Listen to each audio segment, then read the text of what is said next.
Bonjour les amis, c'est Joseph, coach, formateur.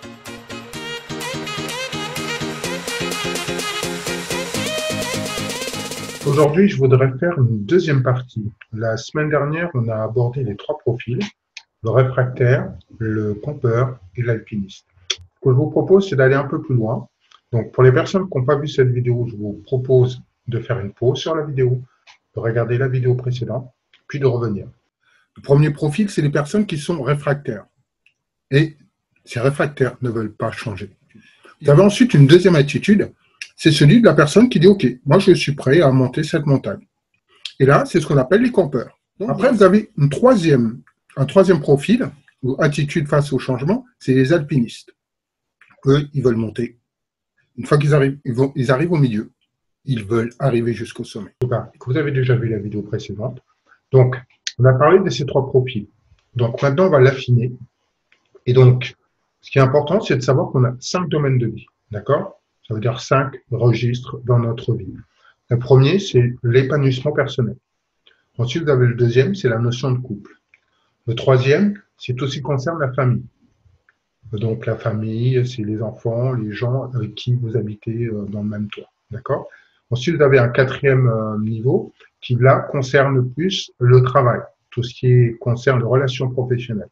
Et puis, vous avez un cinquième domaine de vie, c'est le social, les gens que vous voyez en dehors du travail, en dehors de la famille. Voilà, c'est vraiment le cercle élargi.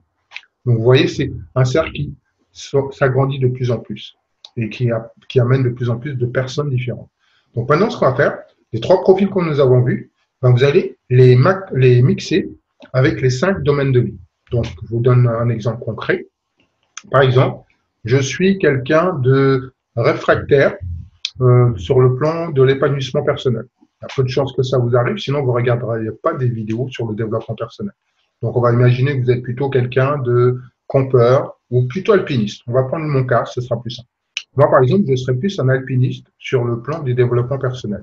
C'est-à-dire que quand j'apprends quelque chose, ben, je veux toujours aller vers l'excellence. Et une fois que j'ai fini, ben, je veux apprendre encore quelque chose de nouveau. Donc je veux toujours apprendre, toujours évoluer.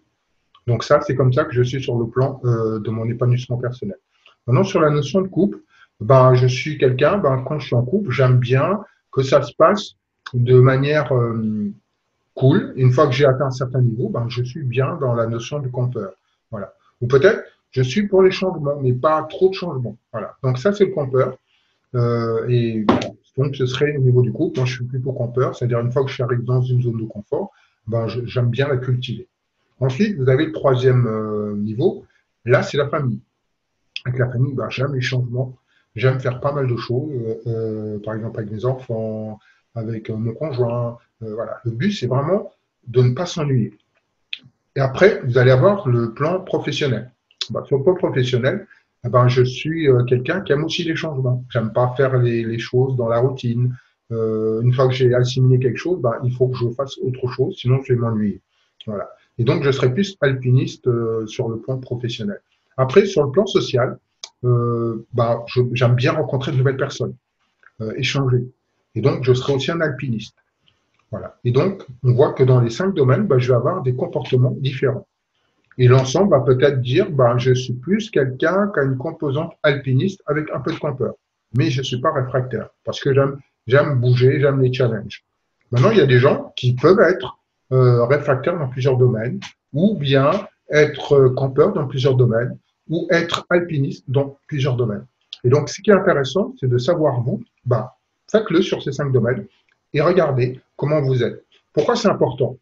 Pour vraiment évoluer, pour nous transformer, nous avons besoin de connaître, en fait, de nous connaître, de savoir quels sont nos points forts, quels sont nos points faibles. Et donc, j'en profite pour la prochaine vidéo, on parlera de ça, on parlera de quels sont vos talents et comment est-ce que vous pouvez l'exploiter. Donc là, j'ai fini cette vidéo. Donc, si vous avez des questions par rapport à ça, ben, n'hésitez pas à le faire. Et donc, c'est ce que je voulais partager avec vous. Donc, allez un peu plus loin sur ces 3 profils et vous regardez à quoi ça correspond dans votre domaine de vie. Donc, une fois que vous l'avez fait pour vous, ben, faites-le pour votre conjoint, pour les gens que vous connaissez. Et donc, ça peut être un exercice intéressant. Et chose importante, ce n'est pas fait pour vous juger. C'est fait juste pour savoir qui vous êtes, de vous connaître. Parce que plus vous allez vous connaître, plus ce sera facile de transformer et de changer. Et c'est vraiment l'objectif. c'est de devenir quelqu'un d'autre. Et le développement personnel, la définition, c'est une accélération d'un processus naturel de croissance. C'est-à-dire quand vous faites du développement personnel, plutôt que d'attendre que l'évolution se fasse lentement, vous décidez de l'accélérer. Donc c'est un processus naturel de changement auquel vous décidez de mettre un booster. Voilà. Donc c'est ce que je voulais partager avec vous. Donc n'hésitez pas à liker cette vidéo, à la partager, à mettre des commentaires ou même à poser des questions et puis à vous mettre la petite notification pour être averti des prochaines vidéos que je ferai. Donc la prochaine, je vous l'ai dit, ce sera sur tout ce qui concerne vos points forts et vos points faibles. Donc voilà, nos points forts et nos points faibles. Voilà, j'ai fini sur ce. Alors passez une excellente semaine et puis à bientôt. Bye bye. Et comme toujours, vous mettez des commentaires et puis je vous répondrai. Bye. Merci.